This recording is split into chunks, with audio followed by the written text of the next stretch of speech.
Probably the best food tracker on the market. Sup everyone, this is Dimitri, and today I'm going to make a quick little guide about using Cronometer. What is Cronometer? It's probably the best food tracker on the market because it allows the tracking of micronutrient intake, which is extremely important for optimizing all processes in our body. I'm going to take you through the whole process from all the way from signing up to filling up your diary. What you should do is head over to chronometer.com, and then you're going to click sign up and fill out your data. I'm going to do that now. Alright, once you're done with that, you should validate your account. It's the same as in any other website. And this is going to take you to the main page. Right, there's a lot of stuff here, but don't be afraid. We're going to get through it all. So what we're going to do from here is do a bit of setting up. What you need to do is go to settings, and there you can edit your BMR and activity level. What I'm going to do is just use the equation, and I'm going to say I'm moderately active. Um, Also, you should turn on the thermic effect of food because it's not something that should be ignored. If you don't know when you're eating food, it also requires some energy to be digested. Protein needs the most energy out of all the food, so it's a little bit of calories that should be tracked as well.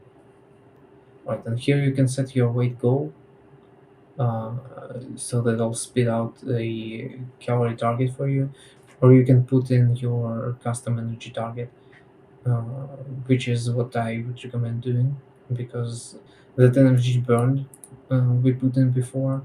Uh,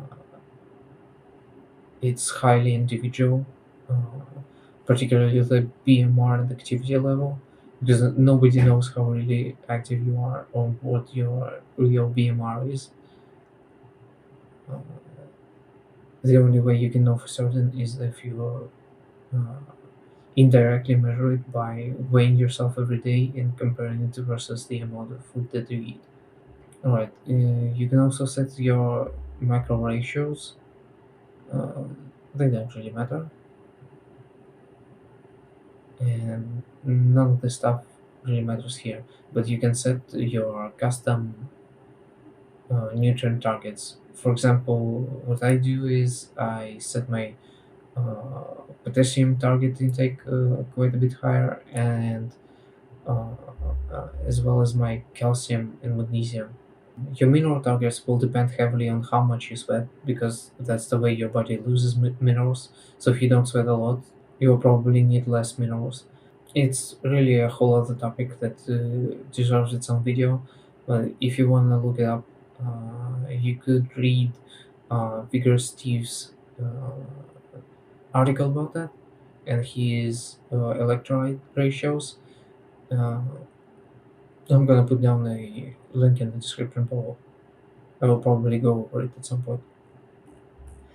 Alright, so with the setup done, we can actually start using the website. Uh, it's really quite simple and intuitive. Uh, Here's the button for editing your food. You can just type in any kind of food you want. So, for example, let's say for breakfast we ate French toast. So what we're gonna do is just add all of the parts, so to speak.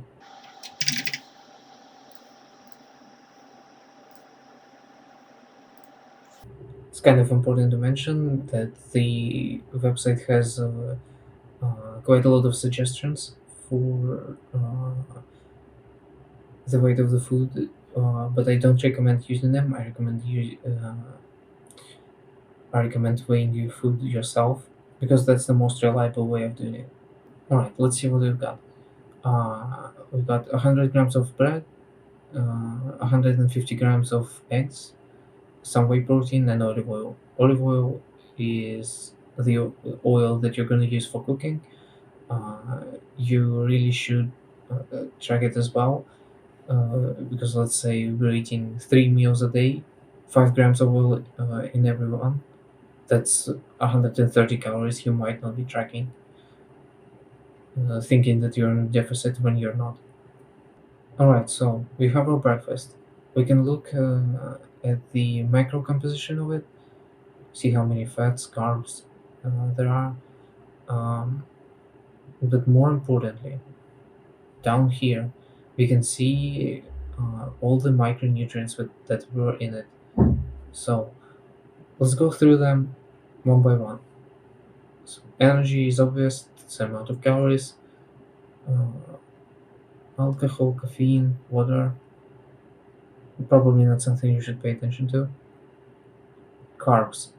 The only thing important here is the fiber, because you really should try to hit your daily recommended intake of fiber.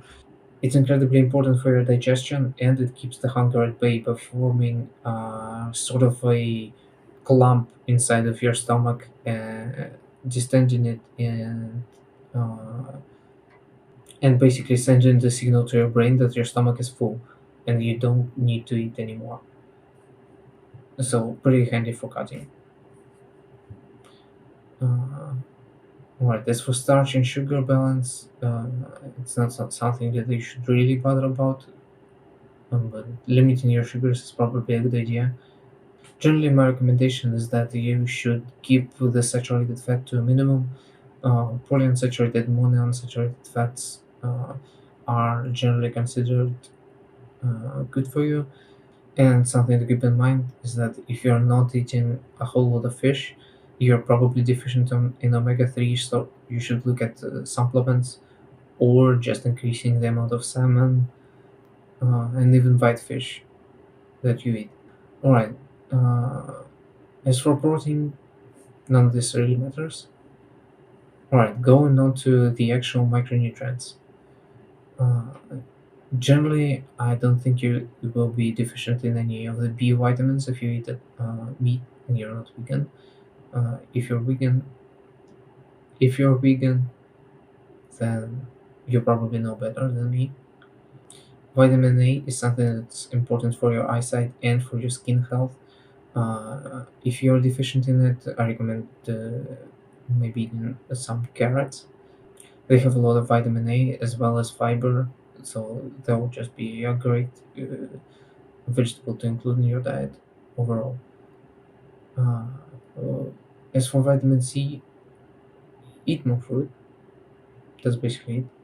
Keep in mind that not all fruit have a decent amount of it, so uh, I suggest looking at your oranges, your pineapples. That's generally the go-to. Right. Vitamin D, you're probably not going to be getting enough of it from your diet. Uh, the daily recommended intake is about 400 ish, maybe 600. I, I generally recommend making it quite a bit higher. I don't really want to give out a blanket statement, but but taking it to about 2000 plus is a good idea. Uh, so supplementing with it is probably required for most people if you're not out in the sun working out all day. Right. As for vitamin E and K, you're probably not going to be getting enough of them from your diet again as well.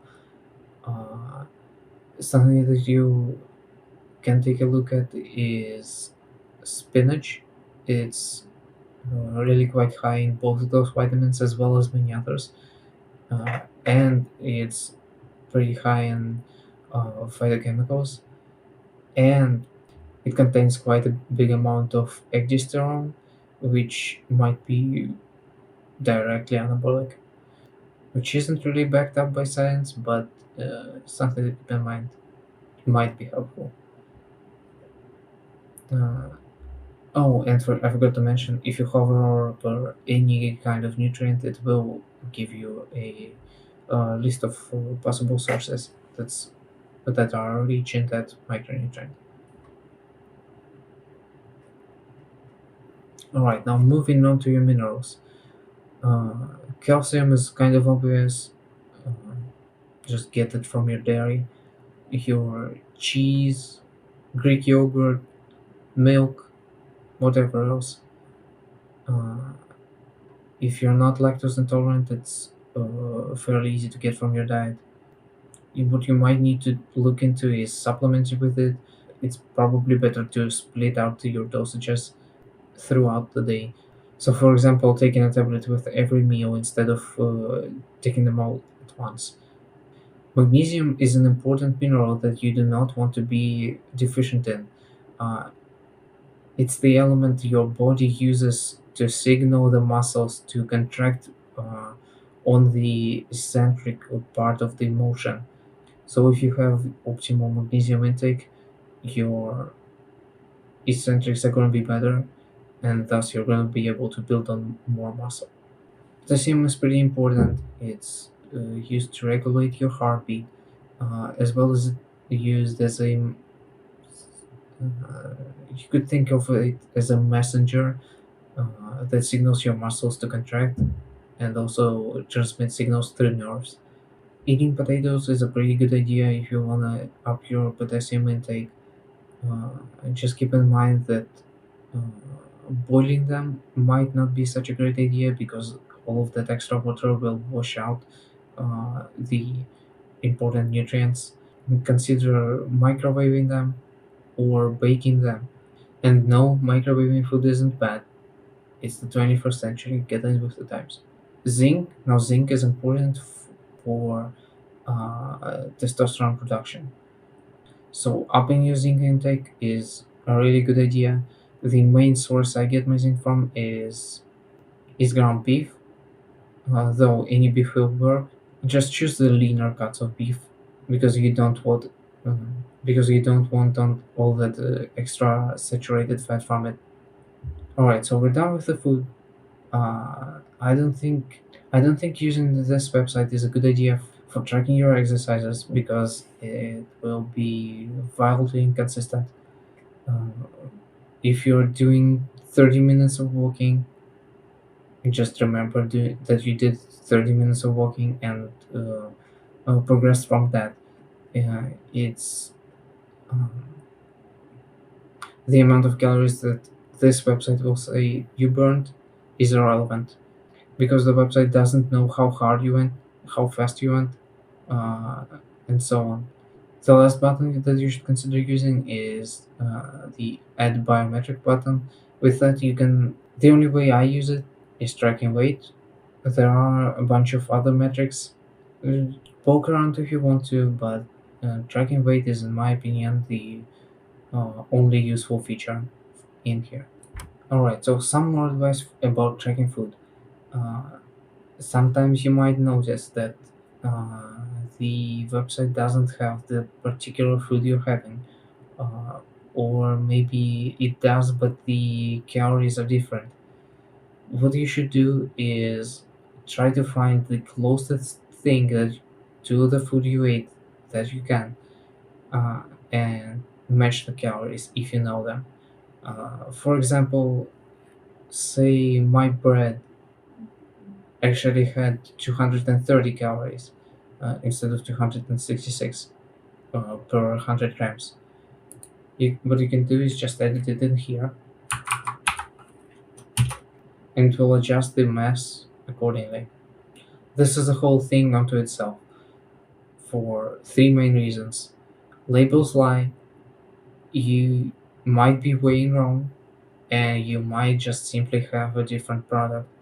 Uh, the latter one being about meat in particular. You might just get a fattier piece of meat. But the most important thing is to keep tracking and keep it consistent, and over time, all these differences will smooth out.